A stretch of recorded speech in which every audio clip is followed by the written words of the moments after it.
Crack! That was the sound of my cedar fence splitting in two, followed by the sight of Marjorie Clark, our illustrious HOA president, marching through with her grocery bags like she was Moses parting the Red Sea. She didn't flinch, didn't apologize, didn't even glance at me standing there slack-jawed on the patio.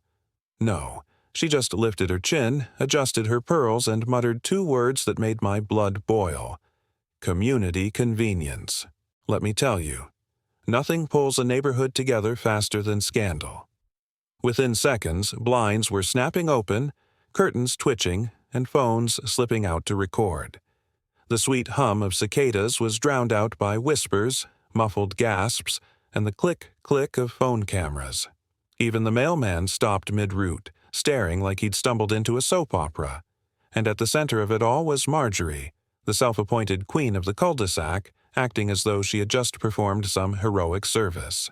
Here's the thing about Marjorie. She doesn't just run the HOA, she is the HOA. Every newsletter is signed with her name in bold. Every friendly reminder about trash bins or holiday decorations comes straight from her laptop. She runs the monthly meetings like court hearings, complete with a gavel she bought on Amazon. And if you cross her, you can bet your mailbox will be stuffed with certified letters faster than you can say Bylaw 14B. But never, not once, did I imagine she'd put her hands on my property. "Marjorie," I managed, my voice tight, "you just broke my fence." She stopped, balancing her grocery bags on her hip. "Correction," she said coolly. "I cleared an obstruction. This path has been used informally by neighbors for years, and it's unfair of you to cut it off." I laughed, sharp and humorless. "It's not a path. It's my yard." Her smile spread, the kind that never touched her eyes. Sometimes, personal property must yield to community convenience. There it was again, that phrase she wielded like a sword. I swear she practiced it in the mirror. The truth? She hated my fence from the day I built it. 6 feet tall, cedar planks, freshly stained. It separated my yard from the strip of common ground behind it. I installed it after getting written approval from the HOA Architectural Committee, though, conveniently, Marjorie had forgotten she'd signed off. 2 weeks before the incident, I'd received one of her famous beige envelopes. Inside, a notice of violation, claiming my fence restricted historic neighborhood foot traffic. Historic? As if the patch of grass behind my house was a cobblestone road in colonial Boston. I ignored it, thinking it was just another bluff. Turns out, Marjorie doesn't bluff. She bulldozes. That night, the neighborhood erupted. Mrs. Patel from across the street stormed over in her slippers, demanding to know if Marjorie had really broken through like a linebacker. Kids whispered about the great fence smash of the summer, as though it were a campfire story. Even the usually silent retirees on the corner muttered that things had gone too far. But Marjorie, she was untouchable. The next day, she doubled down, sending out a mass email titled, "Community Access Restored." I nearly choked on my coffee reading it. She claimed she'd opened a long-standing passage for the benefit of all, and accused me of selfishly limiting neighborhood mobility. The kicker, she invited everyone to the next HOA meeting to discuss further improvements. Improvements. My shattered fence was now a feature. When the meeting rolled around, I sat in the folding chair, arms crossed, while Marjorie commanded the floor. She stood at the podium, pearls gleaming, binder in hand. "We must think of the greater good," she declared, pounding her gavel for emphasis. "Fences divide us. Pathways connect us." Hands shot up. A few neighbors, eager to stay in her good graces, nodded along, but others weren't so quick to swallow it. "This isn't a pathway," Mrs. Patel snapped. "It's her backyard." "Exactly," I added. "She had no right to tear it down." Marjorie smiled that infuriating smile. "Our governing documents grant the board broad authority to manage common areas." "It's not a common area," I shouted. "It's on my survey, my deed, my property line." The room buzzed with tension, whispers flying like gnats. And for the first time, I saw something flicker in Marjorie's eyes. Not fear, but calculation. She wasn't backing down. She was scheming her next move. The meeting ended in chaos. Neighbors divided, voices raised. Marjorie closed with one final proclamation. If homeowners cannot see the value of community convenience, then perhaps stricter measures will be necessary. That night, as I hammered makeshift boards across the gap in my fence, I couldn't shake the feeling that I'd just painted a target on my back. The cicadas sang their endless song. The air smelled of fresh sawdust, and across the darkened street, I spotted her silhouette in her bay window, watching, waiting, plotting. And I knew one thing for sure. This wasn't the end of the shortcut war. It was only the beginning. "Illegal!" Marjorie barked, slamming her binder shut with such force the entire clubhouse flinched. "That fence is illegal and must be removed at once." The word echoed like a verdict. Neighbors shifted in their plastic chairs, murmurs rising like bees in a hive. The air smelled faintly of burnt coffee and disinfectant wipes, the fluorescent lights buzzing above us like courtroom spotlights. My pulse thudded in my ears, and for a moment I swear you could hear the creak of my folding chair as I stood. This wasn't just another HOA meeting. This was war. I didn't bother raising my hand. "That's a lie," I said, louder than I meant to. "The fence is exactly where it should be, on my property line." A ripple of whispers surged through the room. Marjorie's pearls gleamed under the lights, her smile poised but tight. She tapped the binder with one manicured nail. Section 8, Architectural Standards. No fences shall obstruct community easements. I gritted my teeth. Check the survey maps. And that's when my lawyer, who'd agreed to tag along as a concerned neighbor, slid a manila envelope across the table.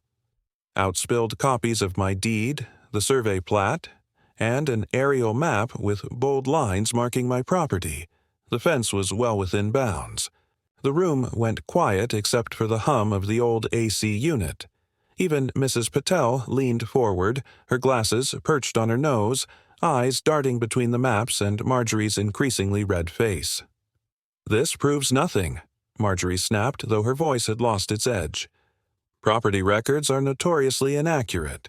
"Funny," I said, "because this is the exact survey your board approved when I applied for the fence. Signed, dated, filed." That got the neighbors buzzing again. Some looked impressed, others nervous, but a few, like the Johnsons from Lot 12, looked furious. "So all this drama was over nothing?" Mr. Johnson barked. Marjorie lifted her chin. "It's about principle. We can't have one homeowner blocking community access." "There is no access," Mrs. Patel countered. "It's her yard." The meeting unraveled into shouts, clattering binders, and the faint smell of too many people sweating in one small room. I sat back, letting the chaos play out, watching Marjorie's expression carefully. She wasn't retreating. She was recalculating. Later that week, I found another beige envelope in my mailbox. This one wasn't about violations. It was about community redevelopment initiatives. Buried in jargon was one clear idea.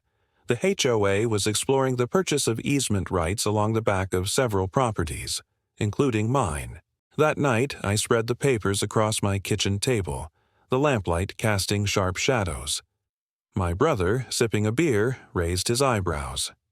"She's trying to buy your land out from under you?" I shook my head slowly. "Not buy. Seize.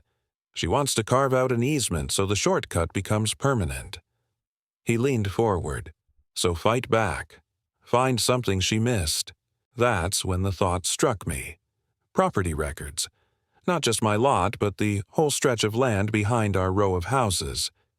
I dug through county records online, cross-referencing old plats, tax rolls, and sale histories until my eyes blurred. And then, buried in a 40-year-old deed, I found it. The strip of grass Marjorie was so obsessed with? It wasn't owned by the HOA at all. It was a privately held parcel, long forgotten, still in the name of a defunct developer's trust. My hands shook as I printed the page. The ground beneath our feet, the very battlefield of this petty war, wasn't hers to control. The next HOA meeting was only days away, and I knew what I had to do. As I lay awake that night, cicadas humming outside, I couldn't shake the feeling that this discovery was dynamite, and if I lit the fuse in front of everyone, Marjorie's empire might just go up in smoke. But there was a catch. If I was right, I could win. If I was wrong, I'd be handing her ammunition.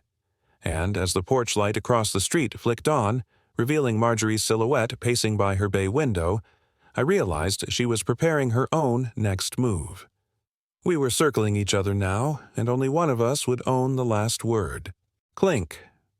The iron gate swung shut, the sound ringing like a gavel strike in the humid summer air.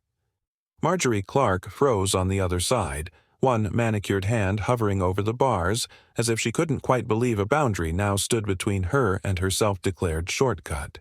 I didn't say a word. I didn't need to. The metal spoke for me, gleaming under the porch light, heavy and final. The neighbors watched from driveways and porches, lawn chairs creaking, soda cans fizzing. Some of them clapped, low and hesitant at first, then louder, like an audience at a play they'd secretly hoped would end this way. And there was Marjorie, pearls gleaming, cheeks flushed, her composure cracking like the cedar planks she once splintered. Here's the thing about HOA drama. It's never really about what it looks like. The fence wasn't about cedar. The gate wasn't about iron. And Marjorie's obsession with community convenience had nothing to do with saving her neighbors a few extra steps. It was always about control. I'd learned that the hard way. Weeks earlier, she'd stormed into an HOA meeting waving violation notices like confetti. "Illegal fence," she declared, binder slamming shut like a verdict. But when the survey maps came out, when the property lines glowed bright and undeniable under fluorescent lights, her certainty had started to crack. That was the first time I saw her mask slip. What she didn't know then, and what she sure as hell knows now, is that I didn't just check my own deed. I checked all of them. And buried in the dusty records of a developer's trust, I found the forgotten strip of land she'd been treating like her kingdom.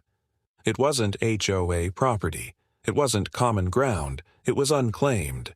And so, with a quick call to a county clerk and a stack of signatures, it became mine. Which brings us back to that gate. Marjorie's voice broke the silence first. This is outrageous." She rattled the bars like a soap opera villain. "You can't just cut off community access." "Access to what?" I asked, my voice carrying in the still air. "This isn't your land.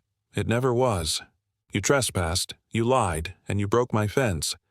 Now, you're locked out." The crowd shifted, uneasy but hungry for drama.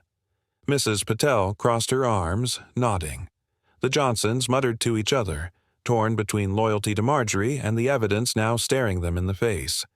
Even the teenagers with their phones out seemed stunned, their TikToks practically editing themselves.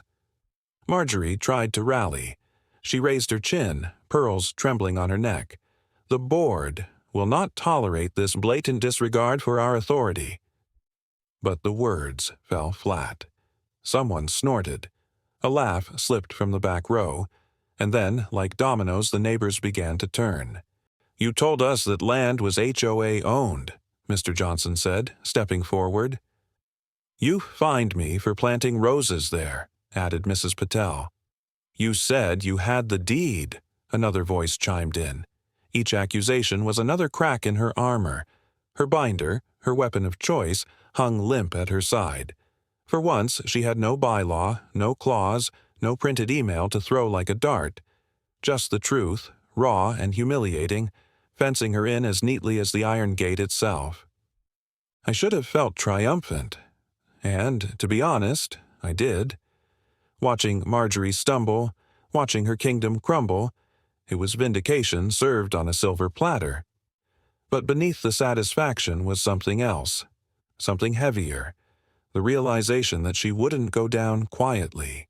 She leaned closer to the gate, eyes blazing through the bars. "This isn't over," she whispered so low only I could hear. "You've embarrassed me, and I don't forgive." Her perfume, powdery and sharp, lingered as she stepped back, heels clicking against the pavement. The neighbors followed her retreat with their eyes, whispers curling through the night air like smoke. Some lingered, offering me quiet congratulations, while others drifted home, unsettled by the shift in power. I stayed by the gate long after the crowd dispersed, my hand resting on the cool iron. The crickets chirped, a breeze rattled the leaves. From across the street, Marjorie's bay window glowed, her silhouette pacing back and forth, like a caged animal plotting escape. The war wasn't won. Not yet. The gate might have locked her out, but I knew Marjorie well enough to understand she was already scheming her way back in. And as the porch light flickered overhead, throwing my shadow across the fresh boundary line, I couldn't shake the feeling that the next move, hers or mine, was already on its way.